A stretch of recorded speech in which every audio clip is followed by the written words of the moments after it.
C'est le Rav qui a révolutionné les enterrements. Je parle de Rabban Gamliel Hazaken, Rabban Gamliel l'Ancien. Rabban Gamliel était le petit-fils de Hillel.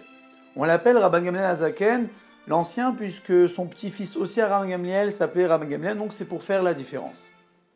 Rabban Gamliel a été Nassi, c'est-à-dire qu'il a dirigé le Sanhedrin, le grand tribunal, pendant 40 ans. Donc nous parlons d'une époque du début de l'ère vulgaire, c'est-à-dire vers 20-30 de l'ère vulgaire.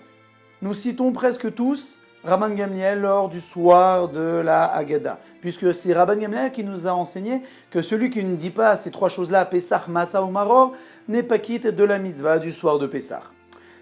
Avant Rabban Gamliel, les rabbanim ne s'appelaient pas ni par Rav, ni par Rabbi, ni par Rabban. Ils s'appelaient par leur propre prénom, qui était en réalité une marque d'honneur. Puis il y a ce qu'on appelle la Yeridat Adorot. Il a eu une descente spirituelle dans les générations.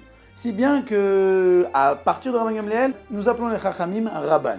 Puis ensuite, nous les avons appelés Rabbi, et puis ensuite par Rav. Ce qui était un titre un peu moins honorifique que Rabbi, Rabban, et que par le propre prénom. Lorsque Rabban Gamliel Niftar, la Gemara nous dit que le kavod de la Torah, le respect de la Torah a diminué. Pourquoi? Puisque depuis Moshe Rabbeinu jusqu'à Rabban Gamliel, les gens avaient l'habitude d'étudier debout, et non pas assis.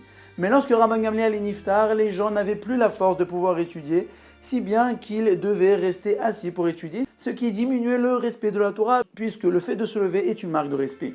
Et en ce qui concerne l'enterrement, à l'époque de Rabban Gamliel, les gens avaient l'habitude de faire des enterrements très grand pompe. Ils mettaient des habits très très chers à leurs défunts.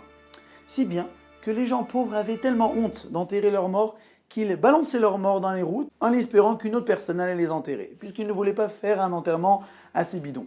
Et lorsque Rabban Gamliel a vu ça, il a institué que chaque enterrement devait se passer de la même manière, de la manière la plus simple qui soit, avec des habits pour le défunt très très simples.